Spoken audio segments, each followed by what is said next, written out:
This is Raj Maurya in front of you and everyone. आप सभी जानते हैं कि हमारा जो कोर्स है वो 4 नवंबर से स्टार्ट हुआ है और हम लगभग 75 से 90 दिन ये कोर्स को कंप्लीट करने वाले हैं। तो गाइज इन आज हम लोग अपने 15 डेज कंप्लीट कर चुके हैं। तो इन 15 डेज में हम लोगों ने क्या क्या पढ़ा है और किस तरह से उसका सारा एक साथ हम लोग रिवीजन करने वाले हैं, उसका ये सेशन आज रखा गया है। तो इसे आपको बहुत कंप्लीटली पूरी तरह से देखना है गाइस। और इसके पहले मैं सभी पेरेंट्स, टीचर्स और स्टूडेंट को एक सजेशन करना चाहूंगा गाइस कि आप सच में यदि आप लोग रियली एक इंग्लिश स्पीकर बनना चाहते हैं तो आपने इतने दिनों में जो कुछ भी सीखा है आपको उसकी प्रैक्टिस करना बहुत ज्यादा इंपॉर्टेंट है। क्योंकि गाइस हम बहुत अच्छे से जानते हैं कि लैंग्वेज सीखना है तो आप लोग को उस लैंग्वेज को बोलना पड़ेगा। यदि आप उस लैंग्वेज को सीख ले रहे हो, लिख ले रहे हो और बोल नहीं रहे हो तो गाइस आप उस लैंग्वेज को कभी नहीं सीख सकते हो। तो I would like to suggest to all persons, please whatever you are learning, that means जो कुछ भी आप सीख रहे हैं उसे आपस में एक दूसरे के साथ शेयर करें, बोलने की कोशिश करें, छोटे छोटे रूल्स डेली बोलें। और जो पेरेंट्स और टीचर्स है तो गाइड मैं उन लोगों को सजेस्ट करना चाहूंगा कि प्लीज आप अपने बच्चों से जो वीडियोस में सुनते हैं उसे उनके साथ रिपीट करने की कोशिश करें। छोटे छोटे सेंटेंसेस कैसे करना है वो मैं आपको आज सारे रूल्स के थ्रू बताने ही वाला हूँ। लेकिन साथ ही जब तक आप खुद करना नहीं चाहेंगे guys language is not possible. और गाइस लैंग्वेज एक ऐसी चीज है कि आप स्टार्ट हर जगह से कर सकते हैं। एक सब्जी विक्रेता से भी आप इंग्लिश में बात कर सकते हैं। अब आप लोगों के सामने सवाल आएगा कि सर कैसे पॉसिबल है कि हम एक सब्जी विक्रेता से बात करें। बहुत सिंपल है गाइस। मान लीजिए मैं एक ग्राहक हूं और मैं एक सब्जी वाले के पास सब्जी लेने जा रहा हूँ। मैं आपको एक एग्जांपल देता हूँ कैसे आप लोग वहां पर अपने आप को इंग्लिश में बोल सकते हो और वो भी इजीली आपको समझ जाएगा और आपको जो चाहिए वो दे भी देगा गाइस। देखिए देखते हैं। जैसे नॉर्मली आप किसी सब्जी वाले के पास जाते हो और आप उसे किसी चीज का प्राइस पूछने चाहते हो तो उस चीज को उठा के पूछें या उसकी तरफ इंडिकेट करके कि what is the price of brinjal, है ना। तो गाइस मैं इतना समझता हूँ कि उसे व्हाट नहीं समझेगा, इज नहीं समझेगा, लेकिन प्राइस तो दुनिया का हर व्यक्ति समझ सकता है। तो आप उसे नॉर्मली देखिएगा गाइस, वो भी आपको जवाब देने की कोशिश करेगा इंग्लिश में या हिंदी में, जो भी हो, नो मैटर। उसके बाद आप उसे बोले please give me 1 kg।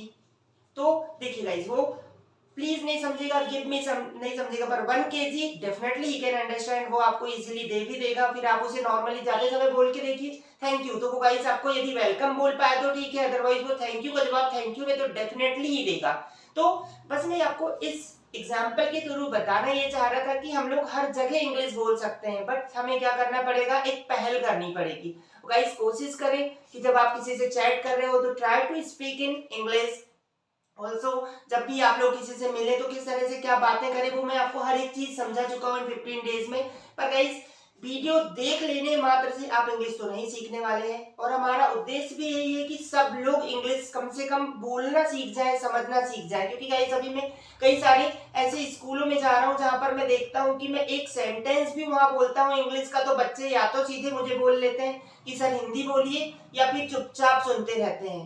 Guys what's happening, यदि हम लोग इसी तरह से रहे तो कैसे हम लोग, how will we fight to the against world, कैसे हम दुनिया के सामने जा पाएंगे। इसलिए I would like to suggest you that things guys कि जो चीज मैं अपने क्लासेस में, यहाँ बच्चे 3 महीने आ रहे हैं, 4 से 5 हजार फीस दे के सीख रहे हैं, वही सारी चीजें आप लोगों को आपके घरों में फ्री प्रोवाइड करा रहे हैं हम। तो गाइस बस मैं आपसे इतना ही सजेशन करना चाहूंगा कि जो कुछ आप सीख रहे हैं प्लीज एक दूसरे से बोलने की कोशिश करें। और सभी आदरणीय शिक्षकों को I would like to request of them कि आप अपने स्टूडेंट्स लोगों को रीचेक करें कि सच में वो पढ़ रहे हैं या नहीं। आप भी उस वीडियोस को सुने और उनसे थोड़ी बहुत इंग्लिश बोलने की कोशिश करें। तो डेफिनेटली गाइस हम किसी न किसी बहाने अपने बच्चों का कहीं ना कहीं से थोड़ा बहुत तो इम्प्रूवमेंट ला ही सकते हैं। तो guys I hope you will be do that things and please ज्यादा से ज्यादा वीडियोस को लाइक, शेयर और सब्सक्राइब करें। और चलो हम देखते हैं कि हमने इन 15 डेज में क्या क्या इंग्लिश सीखी है और इन्हें यूज कैसे करना है। चलिए तो अटेंशन यार, जैसे कि मैंने आपको बताया हमारा 4 नवंबर से क्लास चालू है और लगभग ये 75 से 90 दिन तक कंटिन्यू चलने वाला है। तो हमने देखा था गाइस सबसे पहले इन 15 दिनों में हमने क्या क्या पढ़ा है, तो हम लोग देखते हैं। तो सबसे पहली चीज हमने पढ़ा था क्या, इंट्रोडक्शन। इंट्रोडक्शन मींस मैं आपको बता भी चुका हूं कि मेरे वीडियोस में भी आप जाके देख सकते हैं कैसे अपने आप को इंट्रोड्यूस करना है, किस तरह की गलतियां आप लोगों को नहीं करनी है ना, क्योंकि that is our first impression. And second is कि जब आप किसी से पहली बार मिल रहे हैं तो उससे रिलेटेड आपको क्या क्या क्वेश्चन करने हैं कि आपका नाम क्या है, आप कहाँ रहते हैं, आप क्या करते हो, इस तरह की सारी चीजें मैंने आपको बताया था, इसे भी आप प्रैक्टिस करें। देन उसके बाद हमने पढ़ा था क्या, सेकंड मीटिंग। दैट मींस जब हम किसी से दोबारा मिले तो नॉर्मली यहाँ पर 5 क्वेश्चन होते हैं, मैं आपको बताया था कौन से 5 क्वेश्चंस होते हैं। पहला, आप कैसे हैं, हाउ आर यू। आपके पेरेंट्स कैसे हैं, how is your parents.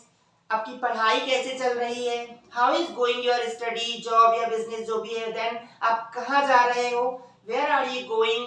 Then क्या आप मेरे साथ कुछ खाना पीना पसंद करेंगे, would you like to take something with me. इस तरह से हम लोगों ने सेकेंड मीटिंग देखा था।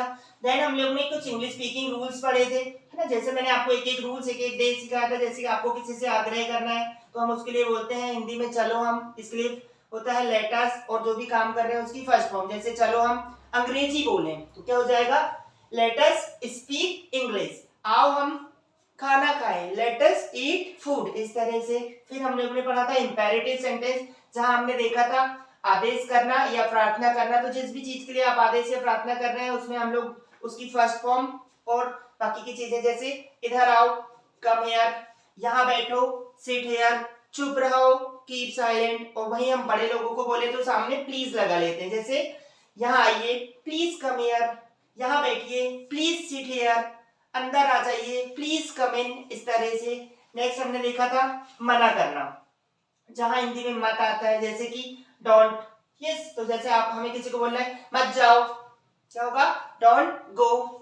मत बैठो, डोंट सिट। हिंदी मत बोलो, डोंट स्पीक हिंदी। और बड़े लोगों को बोलना है तो उसी में सबसे सामने क्या लगा लेते हैं हम लोग, प्लीज। जैसे please don't speak Hindi, Hindi मत बोलिए, है ना। वहां मत बैठिए, प्लीज डोंट सिट देयर, यहां मत आइए, प्लीज डोंट कम हियर। इस तरह से उसके बाद हम लोग ने देखा था एक अगला रूल्स था कंटिन्यू टू, जिसका हिंदी मीनिंग होता है लास्ट में ता रहा, ती रही, ते रहे। दैट मींस किसी काम की निरंतरता बताना पास्ट में। जैसे मैं पूरे दिन पढ़ाता रहा, क्या होगा, I continue to teach whole day. मैं पूरी लाइफ मेहनत करता रहा, I continue to work whole life. पापा पूरे दिन घर में काम करते रहे, father continue to work whole day in home. हम दिन भर सोचते रहे, we continue to think whole day. इस तरह से उसके बाद हमने नेक्स्ट रूल्स पढ़ा था लेट, जहां पर हम लोग क्या करते हैं, to talk about permission, permission लेने या देने की बात करते हैं, जिसके लिए हिंदी में क्या आता है, दो। जैसे उन्हें आने दो, लेट देम कम। मुझे बोलने दो, लेट मी स्पीक। मुझे सीखने दो, लेट मी लर्न। मुझे सोने दो, लेट मी स्लीप। इस तरह के सेंटेंसेस हमने यहाँ देखा था। फिर हम लोग देखे थे गाइस सबसे इंपॉर्टेंट पार्ट, जहां से हम लोग क्या करते हैं, ग्रामर का स्टार्ट करते हैं। तो हमने इसमें सबसे पहले देखा था पार्ट्स ऑफ सेंटेंस, जिसमें हम लोग देख रहे थे सेंटेंस के 5 पार्ट्स होते हैं। सब्जेक्ट, जो कार्य करता है, हेल्पिंग वर्ब, हिंदी वाक्य का आखिरी अक्षर, मेन वर्ब, जो भी कार्य हो रहा है, ऑब्जेक्ट, सब्जेक्ट द्वारा किए गए कार्य का जिस पर इफेक्ट पड़ रहा है, अदर वर्ड, इसमें ज्यादातर टाइम और प्लेस का नाम आता है। उसके बाद हम लोग नेक्स्ट चीज देख रहे थे क्या, काइंड्स ऑफ सेंटेंस की। गाइस ये जो 5 चीजें हैं इनसे मिलकर हमारे सेंटेंस बनते हैं, जो कि 5 प्रकार के होते हैं, जिसका मैं आपको फॉर्मूला बता चुका हूँ। और गाइस मैं आपको बताया कि ये फॉर्मूला लर्न करना बहुत ज्यादा इंपॉर्टेंट है, और इसके लिए मेथड है कैसे लर्न किया जाता है वो मैं आपको बता चुका हूँ। जैसे देखें, subject, helping verb, verb, object, other word, ये आपको याद रखना है। इसका नेगेटिव बनाना है तो हेल्पिंग वर्ब के बाद नॉट, इंटरोगेटिव बनाना है तो हेल्पिंग वर्ब को सामने, और डब्ल्यूएच वर्ड बनाना है तो सबसे सामने डब्ल्यूएच वर्ड, और फिर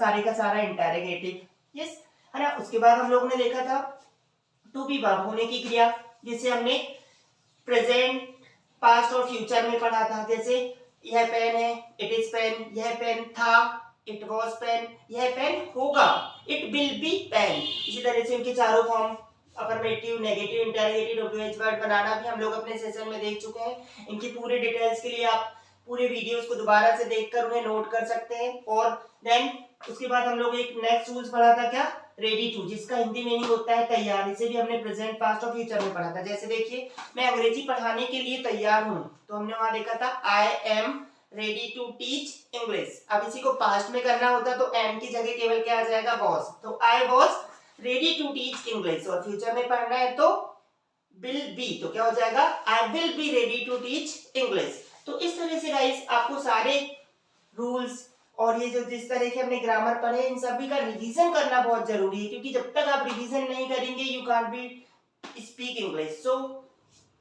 please see all the videos again, note them, and all the parents, I am requesting you, please try to speak with your kids, with your children, and let them try to speak also. उन्हें भी कोशिश कराएं कि वो English बोलने की कोशिश करें. और गाइस इस तरह से 15 डेज का हमारा आज कोर्स कंप्लीट होता है. अभी हम लोग और लगभग 60 to 65 or 80 days we can say that we will continue it.